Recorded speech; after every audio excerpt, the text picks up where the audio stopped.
Welcome to a special coach spotlight here at the Kokomo Post Sports. I'm your host, Jay Stevens. And over the past month or so, people were wondering who is going to be the new boys basketball coach at Kokomo High School. And when there was an article out from the Indianapolis Star, I kind of assumed that might be who the individual was going to be. And it is Drew Schauss, the former head coach at Avon High School. He is now the head boys basketball coach at Kokomo High School. Drew, welcome to the show. Yeah, thanks for having me, Jay. I'm really excited to be here, excited to be in Kokomo, be a Wildcat. I mentioned that part earlier about people wondering who is going to be the new head boys basketball coach at Kokomo because I was at a baseball game and someone asking me, did I know anything about the Kokomo job? I was like, no, I don't know anything. It's really been behind closed doors or trying to figure out who that's going to be. And then the article came out. I talked to someone. They were like, I don't know. I can't say, but maybe. And I was like, okay, like I can kind of put two and two together. But when that article came out, you probably got some text. But then when it was official, there was maybe a different feeling of emotions that came inside of you. What was that feeling like when you became the head boys basketball coach at Kokomo? Yeah, the timing of it was, really different at the end of June, and a lot of times you're not really looking for jobs. And then when it was announced that Coach Peckinpah was leaving, I've got family up this way, so then being, you kind of get that excitement about it. Yeah. It was bittersweet. You build a program up for 4 years, and you've got a lot of great kids and a lot of great families. But then, the history behind Kokomo basketball and Kokomo athletics, it was exciting, and people give you those texts, and they're like, that's awesome that you're going to be there. NCC basketball won, 77 sectional championships, the most in Indiana high school basketball history. So it was exciting. It was exciting that people, to be the Wildcat Kokomo new basketball coach, and it was just great to get those texts. It's a different dynamic going from Avon to Kokomo. How do you feel like that transition is going to be for you? Yeah, Indianapolis suburbs are growing like crazy, but there's not a lot of alumni. There's not a lot of base and the history behind those because it's growing. There's nothing wrong with that. But there's something special about a place where you've had season ticket holders that have been there for 40 years that live, breathe Kokomo athletics. And I think that's really special for me is getting that, that feeling of that it's special for these people when football, basketball, baseball season rolls around. So I'm really excited to be a part of that. Kokomo basketball is different. I remember I used to live on the west side of Indianapolis before I moved to Kokomo. Got to go out to a couple Avon games, and it may have been before you got the head job there.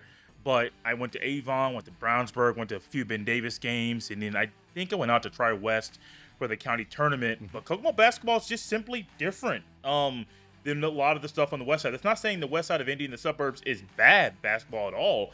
Just there's something unique and special about Kokomo basketball in general, not just from the fans, but the talent and the players on the team. Have you been able to get to know some of those players in your short time being here?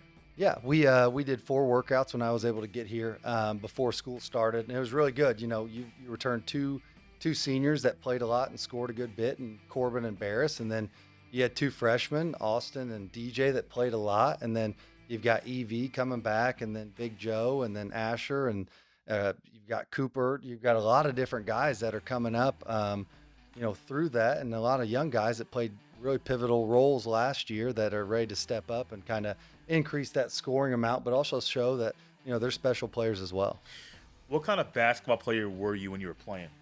Yeah, so I was completely different from high school to college. In high school, I scored about 1,500 points, and I shot a lot, and I did a lot of scoring. And then college, I played Division II basketball before I transferred to Bethel University, and your game changes a little bit. Yeah. So finding that role, once I got to college, I had to be a defensive player, have a defensive mindset, but also kind of just do all the dirty work, screen, rebound, cut hard, and just kind of be a role player more than just a scorer. That transition to finding your role may have been a little bit difficult. Was it for you?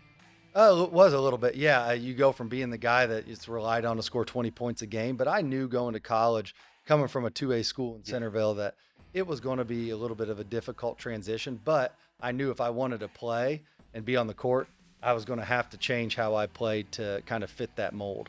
Let's stay on the trend of transitions. You went from playing in high school and then into college to coaching in college as well.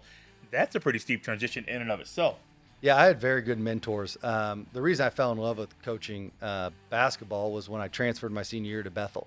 Mike Lightfoot, who's one of the all-time winningest coaches in NAIA history, and his son Ryan kind of took me under their wing. I was a JV head coach at Bethel College at the time, and then also helped with the varsity team. And then they just kind of helped give me that passion, how to build relationships, as well as how to implement what you want offensively and defensively. What will you help these young players implement themselves on the court in the fall when the winter? Wow. My seasons are all off, guys. Forgive me. When the season starts in the wintertime. Yeah, I want our group to be a very hardworking group, a group that's not going to be outworked by anybody they play against. We're going to be a defensive-minded group. I think, if you can hold teams under 50 points a game, that is huge, because even on an off-scoring night, you have the ability to win that game and win it going away. And the talent we have offensively, I think if we're bought into the defensive side of the ball, we're not going to struggle to score most nights. So I think you're holding teams to 48, 46, 44 points. You're going to put yourself in a position to win a lot of basketball games. Is there a defensive style as far as man or a certain type of zone you're going to lean towards? Yeah, I'm predominantly man-to-man defense. I've been that way since I coached at Holy Cross. I learned about pack line defense, and then I kind of just bought into it and went all in. And everywhere I've been with the staffs we've had and the kids buying into it, we set a defensive record at Logansport, and then last year at Avon with our team that was really good. The kids bought in, and we were 20-4. But we also set the school record for defensive average right around 44 points per game. Let's go back to Logansport a little bit. I was going to wait a little bit to bring this up, but you are already there. 2019 and 2020 season, and then 2020-2021 seasons, you're at Logansport. Two, I would say, the oddest years for a high school basketball coach. Yeah. From getting a season, not really suspended, getting it cut short in sectional play, and then having to turn around and trying to figure out what the next year is going to look like. It had to be very difficult. What were those 2 years like for you? Yeah, I think the first year we got through got through the whole year getting beat sectional, but as you go into spring workouts, you don't have spring workouts. Then in summer, everything's different. You don't have those summer tournaments anymore. You're not playing in Charlie Hughes. You're not practicing as much. So you're trying to develop kids, but it's more so you're leaning on them to do that. And then the following year, you're stressed out all the time. Who's going to get contact trace? So you don't know who you're going to show up with on any given night. So I think that was super stressful. And then coaching in a mask, I was always hot and sweating, and it's just like, it was uncomfortable. But I think the biggest thing was the unknowing of who you're going to have on the court that night. Going from there, from Logansport to Avon, what went into making that move from this part of the state to the west side of Indianapolis? Yeah, Indianapolis basketball and the 465 loop is always talked about, of having a lot of talent and great coaches. So I wanted to challenge myself to do that. And Avon was a program at the time that was a little bit down, but I knew it was a growing community, had a lot of buy-in, great administration, great athletic history on some sides of football and baseball, and they'd won a sectional a couple years before. But I knew that there was going to be a challenge of coaching against the best coaches, coaching against the best players, and I wanted to challenge myself to do that. And that kind of was part of that move, as growth as a coach, to challenge myself, get out of my comfort zone. Interesting you say that, because I believe Andy Weaver was actually at Western before he went to Plainfield, and I got to watch his teams play at Plainfield before I came up here. I didn't even know that he was up here before, but it's interesting talking about the coaching dynamic, and he's a really good coach, a very successful program. How did he help you, since we're on his name? How did he help you while you were down there, if at all, to help you become a better coach? Yeah, he's one of our county rivals. We played him first every year. He's a great mentor, and he's a good friend. Yeah. He guided me in terms of getting me to know the area, helping me build connections and contacts throughout that. But he's just a brilliant basketball mind.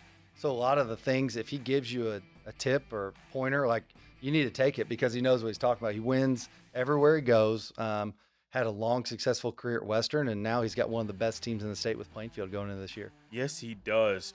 Some things that I always look for when I go to John Harrell to try to see records and history and things like that. You guys got better every single year at Avon. Really, even going back to Logansport, you get at least one more game every year. 9 wins at Logan the first year, 11 wins the next year. Then you go from 9, 10 to 15 to 20 years in progression there at Avon. What did you do with the team to help them make that progression year after year after year? I think it's just the buy-in, the overall buy-in and trust. I think it takes time for high school athletes to buy in and trust. And I think going there, I had a group of seniors who graduated this past year at Avon that really bought into it and said, you know what, we're going to do it, and we're going to do it as a team. We're going to do it as a community and as a family. And, I was very blessed to have some talent and a really good coaching staff and support from administration. But I think it's the buy-in. They said that they were going to be the toughest team to score on in 4A basketball, and I believe they were. And I think that, helped to that success and going 20-4. But again, it comes down to just building the trust of those kids and then having them have a belief in not only in themselves, but in the system you're implementing. That can be difficult. You got a lot of influences, a lot of things just are influencing the players you're coaching. Then you have kids that are playing multiple sports, and some may even be playing travel and AAU basketball, or maybe they play baseball and travel around. It's very hard to get that buy-in, not just from one person, but from the entire team. Those challenges make you as a coach can make you better, or they can make you fall. How have you been able to stand strong when there are so many things influencing the players? Yeah, I think one of the biggest things is, winning is fun. Yeah. Winning is fun. It is. Celebrating the locker room, the crowd's cheering, the fans are happy, like everybody's having fun. So I always leaned on those moments where you may have lost a game, like you maybe lost on the last second shot, or you're struggling, and those moments aren't fun. Those moments you can look back on like you don't want to have that feeling again. So I think winning ultimately kind of trumps a lot of that. But you're right, there are a lot of influences. There's a lot of social media, like highlight tapes. Guys aren't getting a lot of highlight tapes just diving on the floor, boxing out. No. So you've got to find guys that are willing to do that and players that are buying into that in order to have a successful team. Not everybody's going to be able to score 20 points a game. And you've got to find guys that makes great teams with those that are willing to do those things that aren't going to show up, maybe even in a box score. Are you a fan of players playing multiple sports in high school? I am. I think some of your toughest kids are ones that maybe play another sport because they're also getting coached by somebody else. I think a lot of times, you'll have people focus on one sport, which is great. That's their passion. That's their love. But it's also good for them to hear another voice in the fall or the spring. They get that in AAU, but you're not practicing every day. And I think a lot of times it builds character. You're not going to be the star player in every sport you play. So I think if you are maybe the star in basketball and then football or baseball, you're more of a role player or utility player or soccer, whatever you play, I think that helps because then you understand what some of your teammates are going through when you're scoring 20 points a game. You understand that, hey, everybody has a role in order for us to win. That's got to be encouraging for players like Barrismore that you mentioned, who is playing football right now. There may be some others that aren't at the top of my head that are also playing football or playing other sports, where I always like the cross-training aspect where you're not wearing down the same muscles and same tendons over and over and over. You're able to utilize some things on the football field, then have those things help you on the basketball court. Maybe you play tennis or baseball, whatever the case may be. Just the physical makeup and the building the muscle that is going to help you in multiple areas. Let's transition back to the basketball at Kokomo. Have you coached a game inside Memorial? I have. My first year at Logansport didn't go our way, but I have coached it. So I'm 0-1 in Memorial, but I hope to improve that record by a lot this year.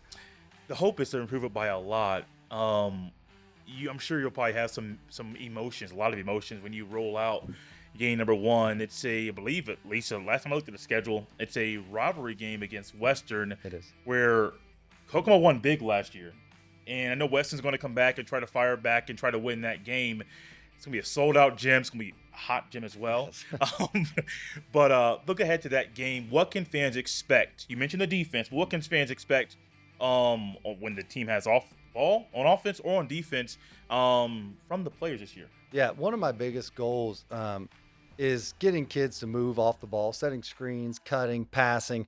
I want to push the ball in transition. I believe our defensive effort will lead to those transition baskets, whether it's off a defensive rebound, be able to push it, or causing turnovers with on-ball pressure or in our gaps. So I just want them to be proud of how hard those kids play. I want to have a lot of energy from the floor to the bench, which will carry over into the fans. And I think I just want to give something Wildcat fans are proud of and want to come see. And they're looking forward to Friday nights. They're looking forward to coming in the gym. And that just makes a whole community atmosphere that people want to be a part of. The schedule is still being put together, I believe, for the upcoming season. I know your brother is coaching at Columbia City. Yeah. Any chance you guys can schedule a game for you two schools to play each other? Never. No? That's just we've done it in the summer. We're 1-1 against each other. Okay. We're 1-1. It's just we love to compete, but we don't want to beat each other, but we also want to beat each other. So the whole time and my dad's on my brother's coaching staff, so that doesn't help me out a lot. So it's 2 against 1. But I love watching his teams play. They play similar to how I want to play. They're gritty. They play hard. They buy in. They love playing for each other on the court. And but no, we'll never play a game unless we get matched up somehow in a state tournament or a random tournament. My goal is to never play him. I had to ask. When I saw that nugget, I was like, oh, man, that would be fun. Even if it was like a holiday tournament, that'd be great. But I completely understand the sibling thing there. What are some last comments you have about being the head coach of the boys basketball team at Kokomo? I just want to thank the community and people around. You've made my wife and I feel very welcome here just in 2 to 3 short weeks. But we're very blessed to be here. We love to be here. We're living in the community. We want to be a part of the community and do what we can to make our guys not just seen as basketball players, but valued members of the community that are doing positive things. So you'll see us out doing community service work. You'll see us out at other sporting events. And I just want to make sure that everybody wants and is welcome to be a part of Kokomo basketball. So it sounds like you guys might be at a Kokomo football game here soon. We will be at the Lafayette Jeff game. We'll be tailgating before, so if you see us, come stop, talk to us. But starting in September, most Tuesdays, but the last Tuesday of the week, we'll be at a different sporting event, starting with tennis. I believe that's on the 2nd. I like it. He is Drew Schauss. He is the new boys basketball coach at Kokomo High School. I am Jay Stevens, the host of this special Coach Spotlight. We'll see you next time.